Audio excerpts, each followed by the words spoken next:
Hi, my name is Kinsey Miller and I am filming my final project for Mass Communications 440 Visual Media Analysis. Today we'll be discussing the use of sound in film and how filmmakers use sound to bring a movie to life. Prior to 1927, sound was not used in film. All of the films were silent and they had no sound, no music, no anything, which I think is a very different way of watching a movie. I do not think it would be near as enjoyable or as entertaining, memorable, or realistic.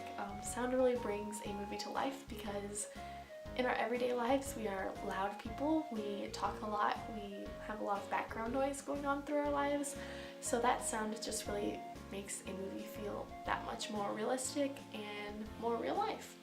So today we will be talking about two different types of sound, one being diegetic and one being non-diegetic. The first, diegetic, means it's pretty much just a natural sound. The actors, actresses, producers can all hear that sound while they're filming that movie. So for example, the movie Jaws. One of the first scenes, the family is playing on the beach.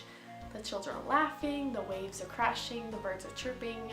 Things of that nature are just happening right then and there while they're filming it. These sounds are all being created just naturally. The second sound, non-diegetic, is pretty much the opposite. It's not natural sound. You can't hear it while you're producing the film. It is created in post-production, so it can be anything from music that is added in, sound effects, narration, just things of that nature. For example, the movie Jaws, again, the shark is going through the water, it's swimming, and there is the Jaws theme song. Obviously there is not a stereo in the ocean, so that is created post-production. That is put in to invoke a emotion in people. It's not natural and they put it in on post-production. Another type of sound produced in movies is created by Foley. Now these are people that work post-production. They have a stage and they play the movie on a screen right next to them so they can see what they're watching while they're making the sound. So for example, the Foley artist might be wearing a pair of heels and just be walking on this hardwood floor, creating the sound of a woman walking in heels on the street. Or I've seen Foley artists who are creating a fighting scene. So for example, in the movie they are punching each other and the Foley artist isn't gonna punch someone, so they have actually a bushel of celery on a mat and they are hitting it with a baseball bat. And it sounds very realistic. The purpose of a Foley artist is to be as realistic as possible. As an audience member, you're not supposed to even know that a Foley artist is creating the noise. You're just supposed to think that it's happening in the movie in real time as the action is taking place, but really it's all post-production, and Foley artists are very important to making a movie seem realistic. Without them, there'd be a lot of silent gaps where people aren't talking, or just where things are needing to make noises, such things that you would not even recognize, such as a door opening and closing. That's another thing that Foley artists can produce and create. Another widely known sound technique used in film is the use of music. Music can evoke a wide range of emotion within an audience. For example, filmmakers might use a slow, sad song to signify that someone has died in the movie, and that will make the audience feel very sad. Whereas a very fast and energetic music might be the climax of an adventure or superhero movie, which really gets the audience on the edge of their seat and builds suspense.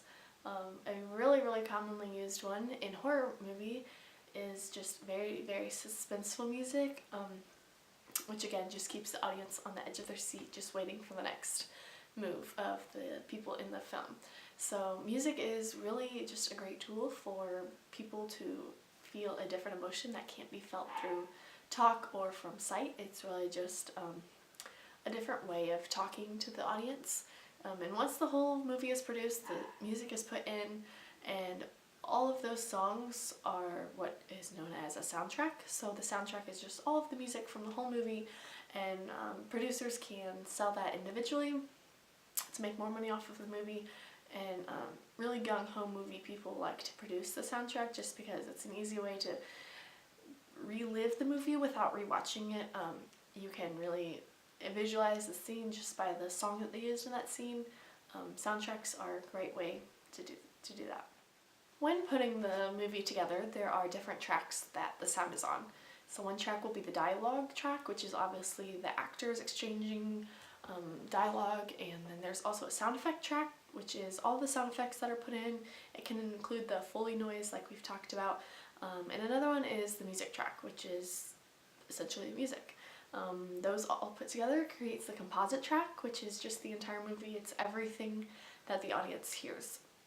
If they are creating the movie in a different language, which is very popular, it's called dubbing, where you keep the music track and the sound effect track, but you take the dialogue track, you cut it out, and you re-film it in a different language, insert it, create the whole thing again, and there you go. You have the same movie, but just a whole different language. It's a lot easier way to film a movie in a different language versus just reshooting the whole thing.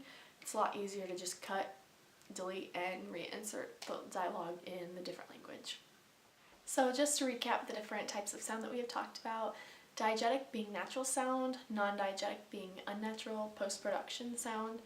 We've also talked about sound effects and the use of Foley artists creating Foley noise, the use of music within movies, and dialogue within movies, as well as dubbing in a different language to create a different language movie.